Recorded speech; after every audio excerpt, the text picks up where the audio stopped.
کرام، اب میں آپ کو پھر شعر سناتا ہوں۔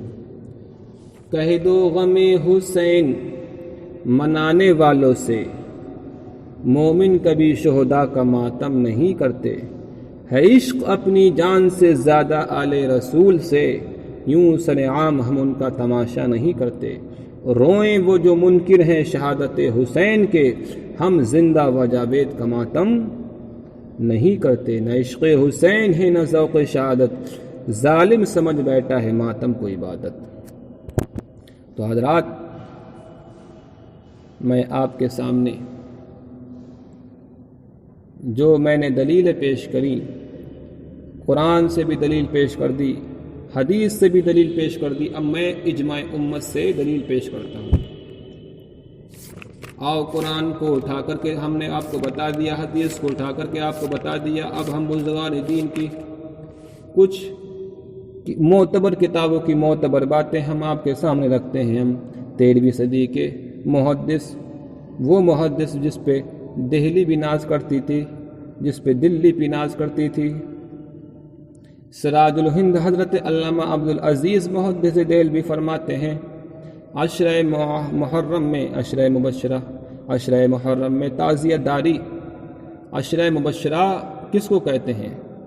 عشرہ مبشرہ ان کو کہتے ہیں صحابی کو جس کے لیے خوشخبری ہو، 10 صحابی کے لیے جنت کی خوشخبری۔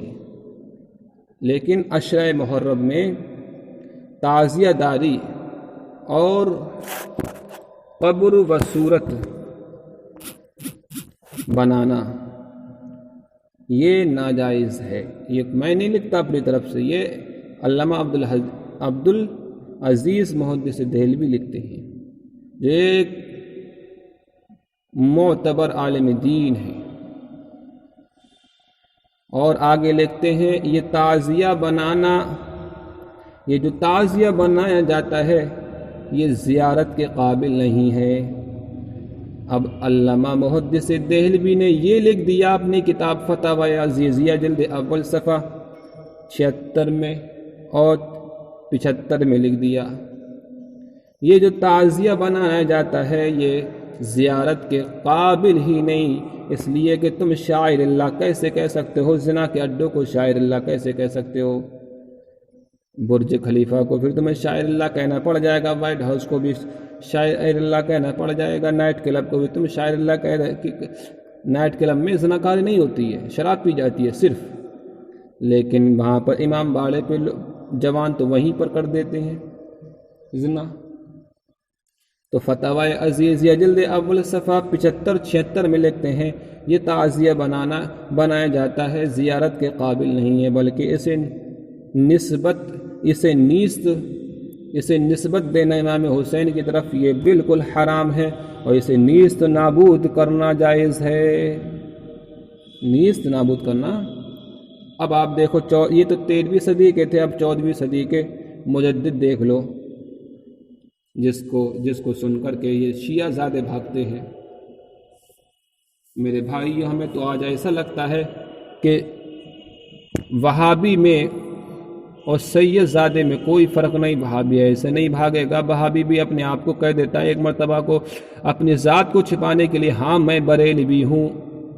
آپ جا کر کے دیکھ لو دیوبند میں، آپ یہ کہو میں بریلوی ہوں تو وہ کہیں گے ہم بھی بریلوی ہیں، آپ کہو ہم سنی ہیں وہ بھی کہیں گے ہم بھی سنی ہیں۔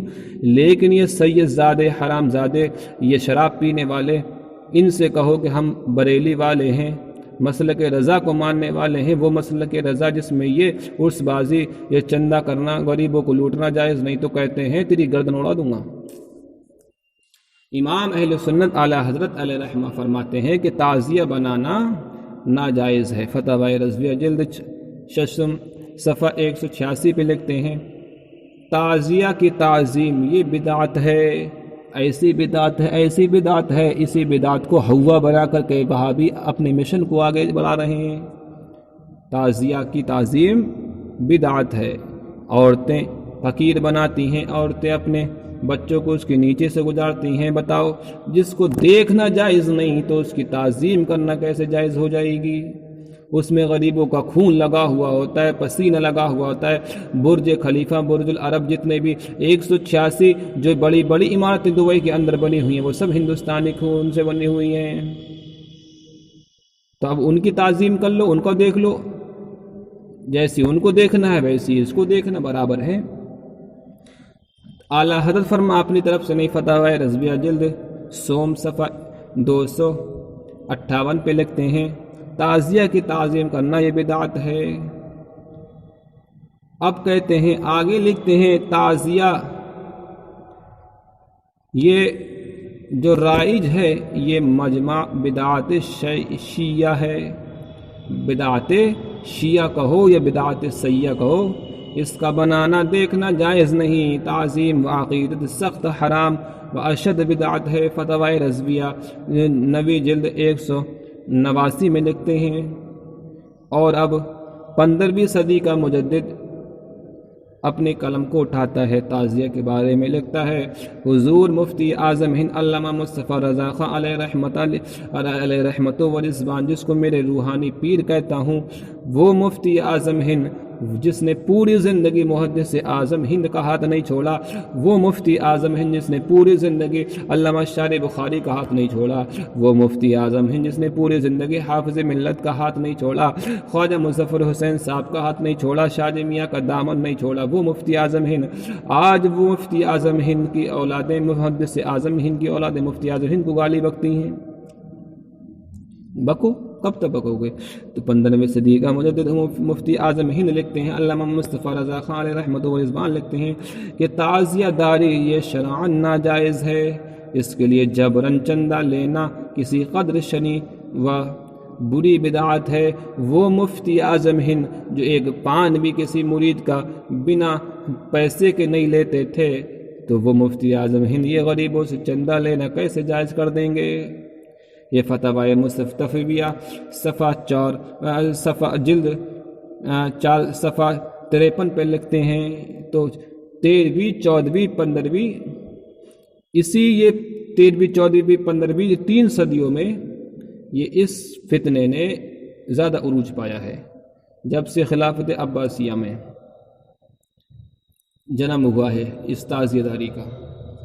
میرے بھائیوں، تو اب میرا کہنے کا مطلب یہ ہے، اب بزرگان دین سے تو یہ ثابت نہیں، ایسے علماء کرام جس پہ پوری امت مسلمہ کا اجماع ہو چکا ہے کہ ہاں عبدالعزیز محدث دہلوی علماء حق ہیں، علماء ربانی ہیں، ان کی زبان پہ رب بولتا ہے۔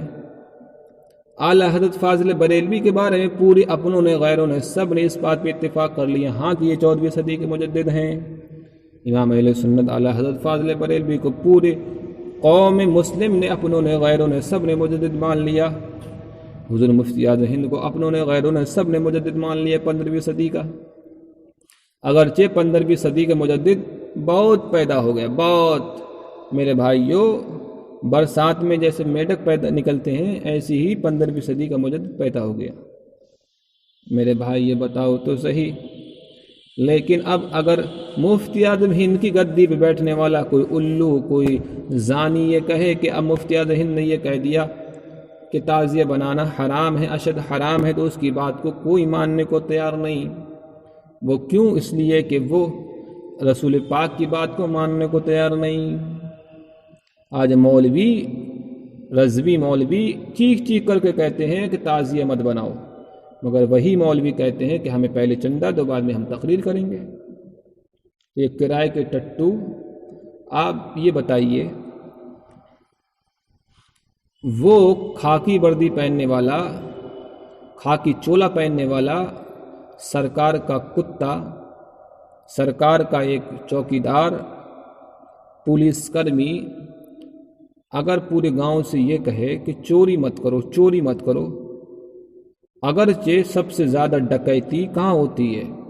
اسپتال میں ڈالی جاتی ہے، اور دوسرے نمبر پہ ان جتنے بھی کوتوالی ہیں ان میں ڈکیتی ڈالی جاتی ہے، اور سب سے زیادہ ایک ایک کیس کو 10-10 سال 20-20 سال چلایا جاتا ہے، تو وہ کوتوالی کچہری میں ڈالی جاتی ہے۔ کوتوالی، کچہری، اسپتال، ان میں سب سے زیادہ ہمارے ہندوستان کی عوام کی کتنی گردے نکال لیجیے آپ میرے بھائی. یہ 500 روپے کا مقدمہ لے کر کے جاؤ, بھائی ہمیں 500 روپے کا مقدمہ ہے, ہمیں 500 روپے دلوا دو, تو پہلے 500 روپے میں جیب میں لے کر کے جاؤ, تب وہ پولیس آئے گی تمہارے گھر پہ. 500 روپے لے کر کے جاؤ.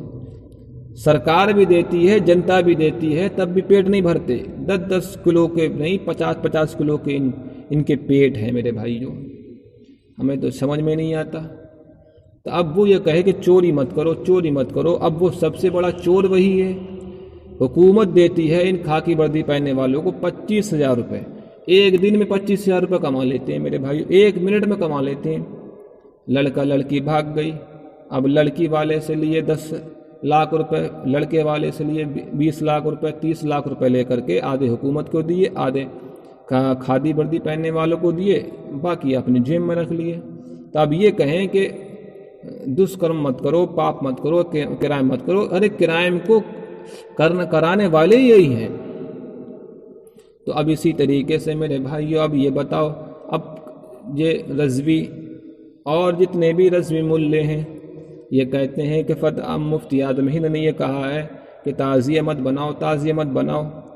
تعزیہ داری کے ذریعے سے خرافات عام ہو رہی ہے. غریبوں کا خون مت چوسو. مگر وہ مولوی جس کو بلایا جاتا ہے کان پہ رکھ کے گھوڑا دبانے والا, اس کو بلانے سے پہلے غریبوں کا خون چوسا جاتا ہے. تو جیسی غریبوں کا خون چوسنے والے شاعر اور یہ بکے ہوئے ٹٹو, ایسے غریبوں کا خون چوسنے والے وہ. پہلے مولوی چوستا ہے پوری رات بھر, پھر یہ جوان چوستا ہے پوری رات بھر, دن بھر 40 دن تک. پہلے پیر میرے بھائی اپنے باپ کی برسی کے موقع پر 18 ہزار کروڑ روپیہ لیتا ہے. پھر اس کے بعد میں اس کا مرید جو 1 کروڑ ہے, 2 کروڑ ہے, پھر وہ اپنے باپ جب مر جاتے ہیں یا محلے میں مر جاتے ہیں تو وہ اپنے باپ کی برسی کے موقع پر, تیجے کے موقع پر, 40ویں کے موقع پر پھر وہ عیاشی کرتا ہے اور غریبوں سے کھانا مانگتا ہے. تو میرے بھائیوں وہ عرس جو فرضی ہے, وہ شادی جو فرضی ہے, بہت سارے ہندوستان میں ولی ایسے ہیں جو فرضی ہیں, ان کو فرضی ولیوں کو بنا کر کے تم نے عرس مناتے ہو, شادی کرتے ہو, لیکن جب اصلی شادی ہوتی ہے تم اس پہ زناکاری کرتے ہو اور کہتے ہو تیری بیٹی کی ڈولی اٹھی ہے تو ہم کو کھانا دے, تیری بیٹی کی ڈولی اٹھ رہی ہے تو ہم کو پانی دے, ورنہ ہم تجھ کو خاندان سے الگ کر دیں گے, ورنہ ہم تم کو دیش سے نکال دیں گے, گاؤں سے نکال دیں گے. نکالو, کب تک نکالو گے؟ جب تک عبد المصطفیٰ کی تلوار نہیں اٹھ رہی ہے. جب عبد المصطفیٰ تلوار اٹھا لے گا اس دن نہ تمہاری بستیاں رہیں گی, نہ تمہارا پیر رہے گا, نہ تمہارا مولوی رہے گا. سمجھتے ہو؟